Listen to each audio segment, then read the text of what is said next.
Hello, welcome back to another video. Today's Wednesday, so this is Waffle on a Wednesday, where I answer your questions to the best of my ability. And for those of you that are new here, my name's Mel and I live full time in this Mercedes Sprinter camper van, and occasionally I like to go treasure hunting, mainly in the summer though.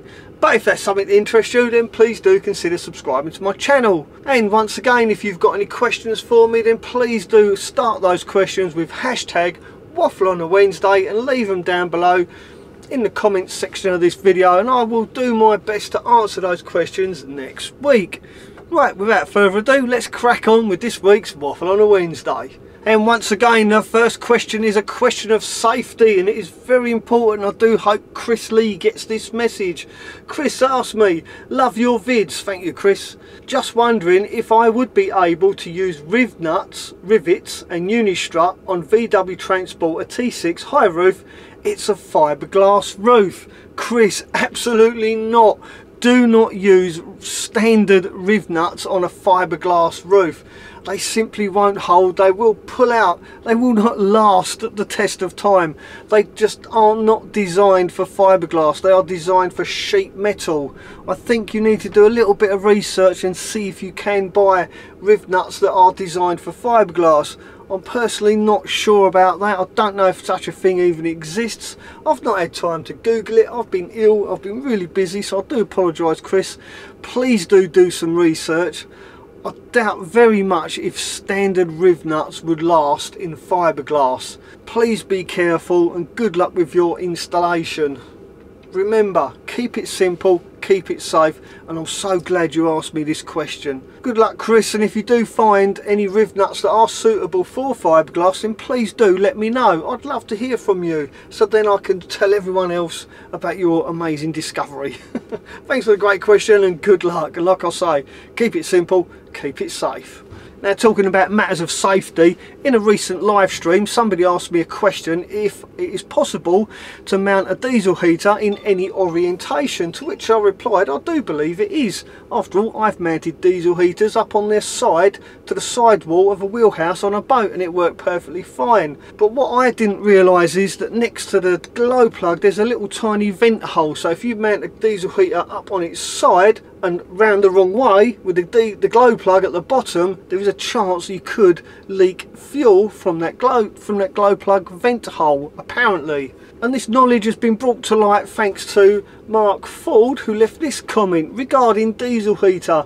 If it is lead on its side, I think it has to be orientated so that glow plug is on the up side. And thanks to Mark's comment, I did a little bit of research and he's absolutely right. There is a tiny little vent hole next to the glow plug, and if the glow plug is on the underside, there is a chance that fuel could leak from that vent hole. So if you are thinking of mounting your diesel heater in any orientation other than the way it should be, to the floor of your van, then please do your research just to make sure it is safe to mount the diesel heater in the manner in which you would like to mount it. Once again, thank you to Mark Ford for leaving that comment, because I was none aware of that particular issue with Chinese diesel heaters. And I do plan on making a video very soon about hints and tips on installing diesel heaters, so if you've got any hints or tips you'd like to share with me so I can pass them on to my viewers, then please do leave those tips in the comment section of this video. And of course, if anyone shares anything unique with me, I will credit you for that tip. And thanks again, Mark, for taking the time to leave that comment. Really appreciate it. Thank you. Now, at the beginning of this year, I made a video about diesel heater silent fuel pumps. It was actually called ultra quiet fuel pump. I got a standard fuel pump, an ultra quiet fuel pump, and I did a comparison about them. And I asked everyone in that video to leave a comment to let me know what you think is the most quiet fuel pump. They kind of made the same amount of noise, but one was more... it was a different sound, it wasn't as annoying. So the ultra quiet fuel pump definitely won the day. But here's the thing, since making that video, my ultra quiet fuel pump has actually got quieter, a lot quieter. It pretty is ultra quiet. I've got my diesel heater running now, and my diesel heater is literally underneath my bench and you cannot hear it at all. But since making that video, lots of people have commented just recently. I guess it's because it's winter that video is now getting more views, and because of that people are starting to comment. A lot of people are saying, why don't you just insulate that fuel pump, put pipe lagging around it, put fiberglass around it, put some sound deadening tarmac type stuff around the fuel pump. Trust me, none of that works. I've tried it. I even made videos about it.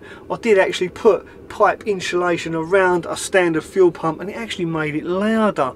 I'll see if I can find that video, and if I can I'll put it up here somewhere. Please trust me, the simplest way to make your fuel pump on your diesel heater silent is to suspend it from cable ties. It works every time, because if you bolt your diesel heater to the side of your van like a wooden panel, that wooden panel acts like a skin of a drum and it resonates the sound even worse. And if you lay in bed at night with your head in your pillow, you can actually hear the diesel heater through your pillow. So trust me, no amount of insulation is going to make your diesel heater silent, unless you're really lucky. But like I say, the best way to stop your diesel heater fuel pump from making a noise is simply to suspend it from a cable tie underneath your van or in your van, wherever it may be. Do not bolt it to the side of your van, because that's where the sound transfers throughout the whole of your van.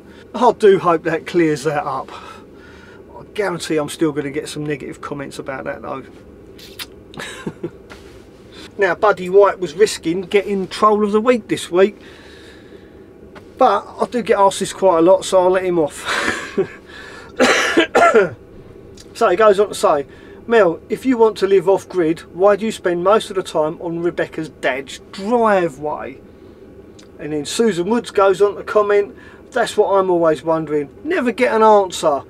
Well, actually I do, I answer that question all the time, and a simple answer to that question is that I'm here on Rebecca's dad's driveway. Well, actually I'm over the road from Rebecca's at the moment because Bob's having work done on the house. There's no room for me on his driveway, but their neighbour very kindly allowed me to stay on her driveway, and in return I'm doing her gardening for her, and she's more than happy for me to stay on her driveway for the time being. But anyway, getting back to the original question, the reason I'm here is because I'm helping Rebecca with her camper van build, and once Rebecca's finished building out her camper van, we'll be on our merry way. We'll be travelling around and hopefully finding new places to explore, but for the time being I'm staying put because I'm helping Rebecca build out her camper van. It's as simple as that. And the reason I'm doing all these experiments with batteries and power packs and everything and trying to make my van as off-grid as possible is because I'm using this time to do those experiments. Whilst I'm here stationary on a driveway, it's easier for me to experiment with all these different power packs and batteries and so on and so forth, and solar panels, tilting them and whatever. It's a perfect opportunity for me to do these experiments so that I can survive completely off-grid without the need for any electrical hookup. Now, I do hope that puts your mind at rest and clears that up once and for all. And if you're interested in the van build that me and Rebecca are doing, then head over to Rebecca's channel, The Sacred Traveller. I'll put a link in the description of this video to Rebecca's channel, purely for your convenience.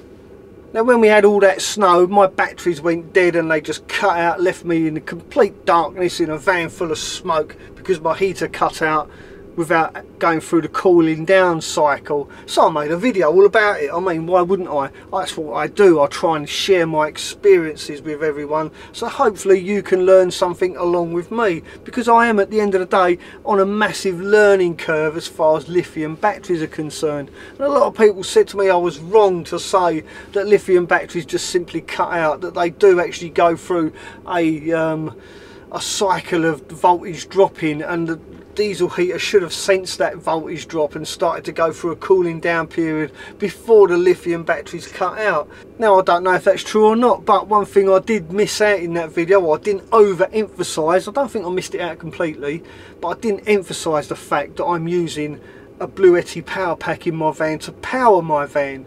And the trouble with all these power packs is that the 12 volt outlet is actually designed to give you exactly that. Well, actually designed to give you 13 volts. And I think that's the mistake I made in that video, because I didn't overemphasize that I was using a power pack. And like I say, I didn't want to do that. I didn't want to overemphasize the fact that I'm using a power pack in my van, because I didn't want new viewers to think it was a promotional video. I don't want you to think that I was trying to promote the Bluetti, or I didn't want people to think that I was putting the Bluetti down. I wanted to keep it quite neutral. That's why I just mentioned lithium batteries rather than the Bluetti that I'm using to power my van. But I do think that that was where I went wrong, because not a lot of people kind of understand that all these power packs have a 12 volt outlet that is monitored and set to give you, at the moment mine's giving me 13.5 volts, but as soon as that battery inside the power pack drops below a certain level and can no longer deliver that voltage, because that 12 volt outlet is monitored, it simply cuts it off. And that's exactly what happened in my van. So all of those that called me an idiot for saying that I didn't know what I was talking about lithium batteries, I forgive you, because you didn't understand that I am actually using a power pack in my van, not just 12 volt lithium batteries. And like I say, the reason I didn't overemphasize that is because I didn't want that video seen as a promotional video. Now also in that video, a lot of people suggested that I insulate my power packs with some kind of insulation to keep them warm at night. Good idea, admittedly, but there are actually 12 volt lithium batteries with heater elements in them, and I was worried that those heater elements would actually deplete the batteries, keeping them warm. But I've since spoken to somebody that deals in lithium batteries, and he assures me that heated lithium batteries don't actually use that heater element to keep the batteries warm whilst they're being discharged. That heater element only comes on when the batteries are below 0 degrees C and there's power going into those batteries trying to charge it, and it will, those batteries or the battery cells will not accept a charge until they reach a certain temperature. And to do that, the excess power that's going into that battery bank will trigger the heater element to come on, and when that heater element has done its job and the battery cells have warmed up sufficiently, then that power will start to charge those batteries. So if anyone is thinking about getting lithium batteries for their van, I highly recommend looking into getting heated lithium batteries. And don't worry about that heating element draining the batteries, because that's simply not how they work. That heating element only comes on when there is a charge voltage available to the battery bank. But there you go, there's a little update for you to let you know that's why my battery bank cut out, leaving me in the dark and choking on smoke. Now, talking about charging batteries in winter time, this is an interesting comment. I put a wind generator on my Land Rover 90 to charge my batteries as well as the solar power. Then I take it all down when I don't need it. Best wishes, Dave. Dave, that's a fantastic idea and something I've been playing with in my mind. Is it possible to fit a wind turbine of some description to a camper van? The only issue I've got with that is that I know from experience, when we had one on our boat, that they do tend to vibrate and make quite a bit of noise. That's the only downside with wind generators. So if you can find one that's small enough or compact enough that you can take it down at night, then that would be really good. I'm actually going to do some research now, because so many people keep asking me about wind generators. So yeah, it's kind of inspired me to do a bit more research into wind generators, and that will be an up and coming video. So if you want to see that video, make sure you subscribe to my channel, and if you've enjoyed this video, then try watching this video as well. You may enjoy it just as much as you enjoyed this one. Don't forget to give it a thumbs up, and I'll see you next week. Thanks for watching. Ta-ra for now.